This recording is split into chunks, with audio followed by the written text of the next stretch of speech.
प्यारे बच्चों नमस्कार, welcome to my YouTube channel JMS Kartik study में आप सभी लोग का स्वागत है। प्यारे बच्चों, आप सभी लोग बोल रहे थे कि सर 12th क्लास का पॉलिटिकल साइंस का पेपर बता दीजिए सब्जेक्टिव। तो बिल्कुल मेरे प्यारे साथियों, इस पेपर में इस वीडियो में बिल्कुल 2000% ओरिजिनल पेपर सब्जेक्टिव बताएंगे। और पिछले वीडियो में आपको हम ऑब्जेक्टिव बता चुके थे, तो ज़्यादा वक्त नहीं लगाएंगे। सबसे पहले हम आपको सब्जेक्टिव बता देंगे और इन क्वेश्चन हम आपको नहीं दिखाएंगे, क्वेश्चन आंसर साथ ही हम आपको दिखाएंगे और सभी के सभी 2000% ओरिजिनल रहेगी। अगर नहीं मैच की तो आप लोग चैनल को आके अनसब्सक्राइब कर दीजिएगा और जो कुछ बोलना होगा बोल सकते हैं, ठीक है।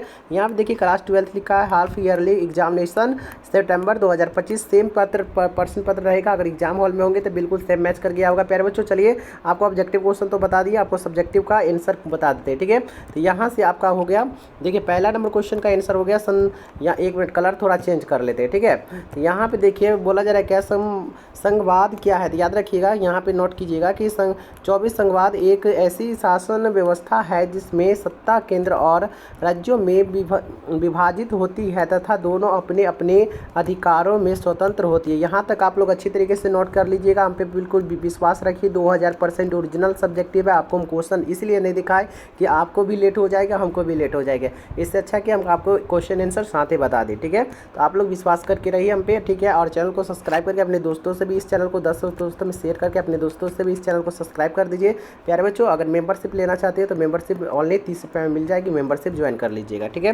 2 नंबर पूछा जा रहा है कि एकल नागरिकता से आप क्या समझते हैं, तो लिखिएगा भारत में एकल नागरिकता का प्रावधान है। इसका अर्थ है कि सभी भारतीय नागरिक पूरे देश के नागरिकों माने जाते हैं, किसी राज्य के नहीं, ठीक है। यहाँ तक नोट कीजिएगा 2 नंबर का। 3 नंबर आ गया, यहाँ पे 3 नंबर है राज्य के नीति निर्देशक तत्व क्या है, तो याद रखिएगा संविधान में दिए गए निर्देश जिनका उद्देश्य जनता का ठीक है, जनता का कल्याण करना और समान समाज की स्थापना करना नीति निर्देशक तत्व कहलाता है। तो यहाँ तक आप लोग 3 का अच्छी तरीके से नोट कीजिएगा, बिल्कुल रियल है। वीडियो को लाइक नहीं की तो प्लीज़ फटाफट आप लोग लाइक कर दीजिए।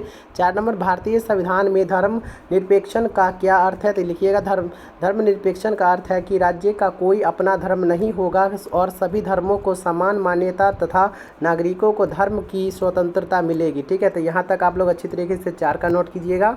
और आ गया 5 नंबर क्वेश्चन है, संविधान से क्या तात्पर्य, तो लिखिएगा संविधान व सर्वोच्च विधि है जो शासन की संरचना, नागरिकों के अधिकार, कर्तव्य और राज्य के शक्तियों का निर्धारित करती है। तो यहाँ तक आप लोग 5 का नोट कीजिएगा। आगे बढ़ते हैं प्यारे बच्चों, अगर आप लोग अभी तक व्हाट्सएप ग्रुप में नहीं जुड़ रहे तो व्हाट्सएप ग्रुप में जुड़ जाइए, आपके लिए फ़ायदेमंद रहेगा। और मेंबरशिप लेना चाहते हैं तो ओनली 30 रुपये में मेंबरशिप मिल जाएगी, तो आप लोग मेंबरशिप ज्वाइन कर लीजिए। 6 नंबर बोला जाएगा उद्देश्य प्रस्ताव से आप क्या समझते हैं, तो लिखिएगा उद्देश्य प्रस्ताव 13 दिसंबर 1946 को नेहरू जी ने संविधान सभा में प्रस्तुत किया। इसमें न्याय, स्वतंत्रता, समानता और गणराज्य भारतीय की स्थापना का संकल्प था। तो यहाँ तक आप लोग 6 का नोट कीजिएगा। आइए 7 नंबर देखते हैं। 7 नंबर बोला जा रहा है सार्वभौमिक वैवक्ष मताधिकार क्या है, तो लिखिएगा सार्वभौमिक वैवक्ष मताधिकार का अर्थ है कि 18 वर्ष से ऊपर का हर भारतीय नागरिक बिना किसी भेदभाव के मतदान का अधिकार रखता है, ठीक है। तो 7 का यहाँ तक आप लोग नोट कीजिएगा। आप चलिए 8 में बोला जा रहा है कि समानता के अधिकार से आप क्या समझते हैं, तो नोट कीजिएगा कि समानता का अधिकार सभी नागरिकों को कानून की दृष्टि में समान बनाता है और किसी भी प्रकार का भेदभाव को रोकता है, ठीक है। चलिए आगे बढ़िएगा। 10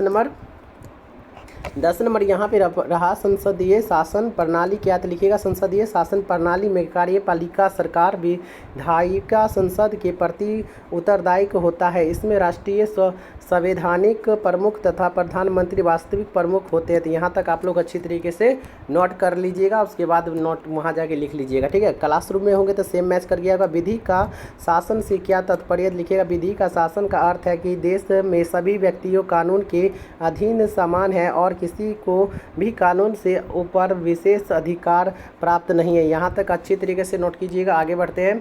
12 नंबर बोला जा रहा है कि मौलिक अधिकार क्या, लिखिएगा मौलिक अधिकार वे अधिकार अधिकार है जो संविधान द्वारा प्रत्येक नागरिकों को स्वतंत्र, समानता और न्यायपूर्वक जीवन के लिए दिए गए हैं। प्यारे बच्चों, अगर अभी तक आप लोग वीडियो को लाइक नहीं किए तो लाइक करके चैनल को सब्सक्राइब करिए, नोटिफिकेशन जरूर ऑल पे सेट कीजिएगा।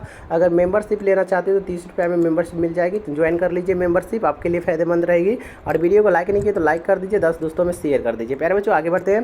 13 नंबर क्वेश्चन देखिए, बोला जा रहा है क्या प्रस्तावना का क्या महत्व है, तो लिखिएगा प्रस्तावना संविधान की आत्मा कहलाती है। इसमें संविधान के आदर्श और उद्देश्यों जैसे न्याय, स्वतंत्र, समानता और विद्युत का उल्लेख है। तो ठीक है, तो हम 13 तक यहाँ पे आपको सब्जेक्टिव बता दिए, मतलब लघुत्तरीय बता दिए। अब दीर्घोत्तरीय एक ठो है, यहाँ पे हम बता देते हैं, इसके बाद आपका काम हो गया है। ठीक है, 27 नंबर कौल सभा के गठन और कार्यों का वर्णन करें। लिखिएगा कि लोकसभा यहाँ पे लोकसभा था। लोकसभा भारतीय संसद का निचला सदन है और इसे जनप्रतिनिधि सभा भी कहा जाता है। इसके सदस्य प्रत्यक्ष चुनाव के माध्यम से जनता द्वारा चुने जाते हैं। लोकसभा का गठन संविधान के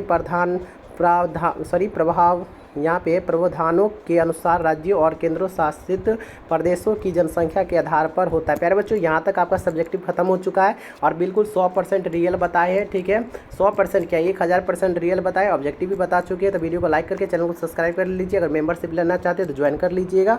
ठीक है।